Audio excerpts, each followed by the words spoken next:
Il Veneto è la seconda regione d'Italia per interventi già eseguiti legati al superbonus introdotto dal governo Conte 2 e sono circa 30.000 i lavoratori coinvolti in 4.000 imprese edili che stanno lavorando grazie appunto al superbonus al 110%.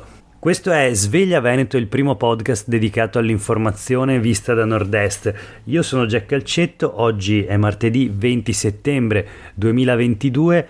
La prima notizia del giorno riguarda il superbonus in Veneto, una misura che ha fatto segnare dei record al settore edile nel nostro territorio, che in ogni caso di bonus ne vuole ancora. Ci sono 4 miliardi di euro di crediti in circolazione appunto in Veneto, una vera e propria esplosione secondo il Corriere del Veneto, che si è registrata dopo il decreto legge aiuti di recente approvazione da parte del governo Draghi.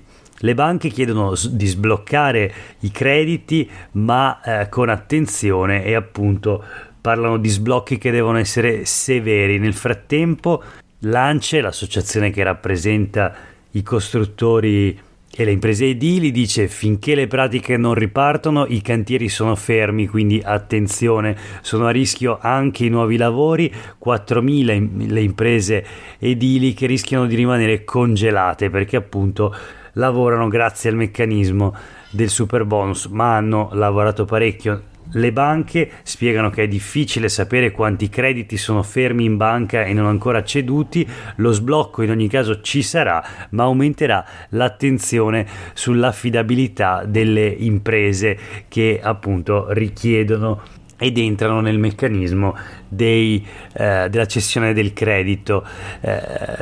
Ricapitolando la vicenda del superbonus, il Corriere del Veneto ricorda che il decreto legge rilancio di maggio 2020 ha introdotto il superbonus energetico al 110%, che prevede crediti superiori del 10% alla totalità dei lavori eseguiti.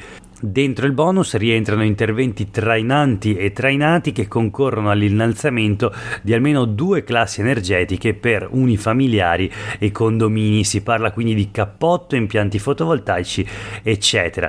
Da novembre 2021 la norma ha subito diverse modifiche, 18 in totale negli ultimi mesi. L'ultimo intervento, quello del governo Draghi, che dopo un lungo periodo in realtà di congelamento del sistema dei crediti, della cessione del credito che si era bloccato, finalmente dopo le insistenze in particolare del Movimento 5 Stelle di Giuseppe Conte è intervenuto per riattivare appunto il meccanismo e quindi auspicabilmente sbloccare i lavori già canterizzati e appunto gli interventi già approvati. Ricordando ancora una volta che il Veneto è la seconda regione d'Italia dopo la Lombardia per numero di interventi finanziati tramite il superbonus. Questo per quanto riguarda appunto il superbonus in Veneto, ma noi proseguiamo la rassegna stampa di oggi con una notizia che si trova sempre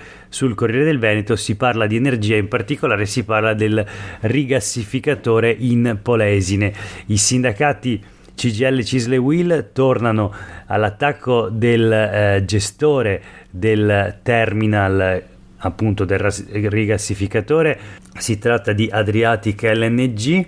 Puntano il dito sugli extra profitti e chiedono che l'azienda riconosca una quota di questi profitti al territorio del Polesine, in particolare uno sconto metano da destinare alle famiglie polesane in difficoltà. Questa è la proposta dei sindacati CGIL, CISL e UIL, che si inserisce nel dibattito politico sul rigassificatore che dal 2008 è davanti alle coste polesane al largo dell'Adriatico. Se ne discute appunto in provincia e i sindacati chiedono che una parte dei profitti realizzati grazie al gas estratto venga distribuita sul territorio.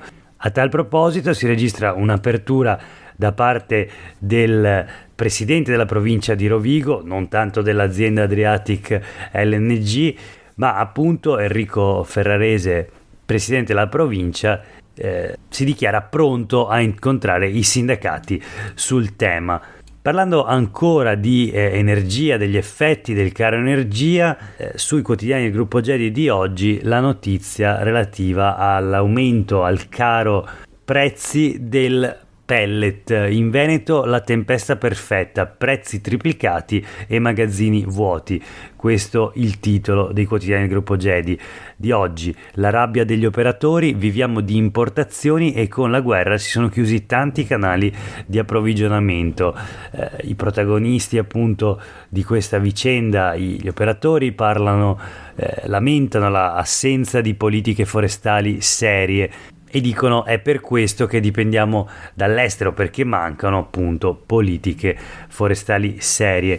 Nel Trevigiano ci sono i primi 2 produttori nazionali di combustibile, ma appunto non è abbastanza, i magazzini sono vuoti e i prezzi del pellet schizzano alle stelle in questo inizio d'autunno che si preannuncia piuttosto gelido. Ancora gli effetti del caro energia, di nuovo sul Corriere del Veneto, le RSA e il caro bollette, ovvero le strutture per anziani, le case di riposo che a causa del caro bollette arriveranno ad aumentare le rette anche di 1.000 euro l'anno in alcuni casi, quindi aumenti fino a 2.400 euro. Si legge sul Corriere del Veneto. Non sarà semplice naturalmente, perché molti anziani hanno bisogno di cure sanitarie che sono impossibili da fornire a casa e quindi molte famiglie potrebbero essere costrette a indebitarsi per mantenere i genitori nelle IPAB. L'articolo del Corriere del Veneto passa in rassegna diversi casi con esempi proprio di alcune RSA presenti nel territorio veneto. I costi per l'energia, le mense e le lavanderie mandano in tilt i conti delle strutture e ci sono istituti che stanno cercando di vendere dei terreni di loro proprietà per contenere gli aumenti delle rette. Nei giorni scorsi, nelle scorse settimane, c'erano stati diversi interventi sul punto da parte delle associazioni di rappresentanza appunto delle RSA, delle case di riposo, che hanno chiesto un intervento specifico e mirato da parte del governo Draghi, intervento che ad oggi non è ancora arrivato, e ci sono stati naturalmente alcuni interventi delle forze politiche, in particolare di alcuni consiglieri regionali della minoranza, che hanno puntato il dito invece sulla giunta Zaia, alla quale viene imputato ad esempio di non aver ancora realizzato la riforma delle IPAB attesa dal 2001. Il Veneto, l'unica regione in Italia in questi 20 anni a non aver riformato appunto il sistema delle IPAB. Ci sono poi tutta una serie di altri fattori, come ad esempio l'IRAP che viene pagata dalle strutture pubbliche più che quelle private, uno squilibrio, una vera e propria assurdità a cui però non è ancora stato posta una soluzione, non è arrivato un rimedio da parte della regione nemmeno su questo punto. Insomma, tutti i temi di un dibattito che si intreccia tra caro energia e servizi sociali, in questo caso le RSA, che veramente rischiano di diventare, a causa dell'aumento delle rette, un privilegio per pochi, oppure costringere tantissime famiglie appunto a indebitarsi. Voltiamo pagina, entriamo in quella che è la vera e propria pagina politica. Sul Gazzettino di oggi una dichiarazione di Enrico Letta che arriva da Napoli ma parla del Veneto e dice: in Veneto nessuno parla di autonomia, solo Zaia. Questo è il titolo del Gazzettino. La notizia anche sui quotidiani del gruppo Gedi di oggi, in cui si parla del Pratone di Pontida, dove il capitano Salvini, si intende, ha spinto ancora una volta sull'autonomia, ma Letta a distanza da Milano ribatte: attenzione, perché ai veneti non interessa. Il leader del Partito Democratico a Napoli dice è una bandiera che la Lega si è costruita, è un modo di fare della destra. Io sto facendo campagna elettorale nel Veneto, ha detto Letta a Napoli, e assicuro che tranne Zaia nessuno mi ha parlato di autonomia differenziata. Zaia in Veneto è l'unico che parla di autonomia differenziata. In Veneto come a Napoli gli imprenditori parlano di costi dell'energia, di abbassare le tasse sul lavoro, di di cambiare i livelli di burocrazia non parlano di autonomia differenziata. Questa la dichiarazione di Letta, secondo quale insomma ai veneti non interessa l'autonomia, e in Veneto di autonomia ne parla soltanto Zaia.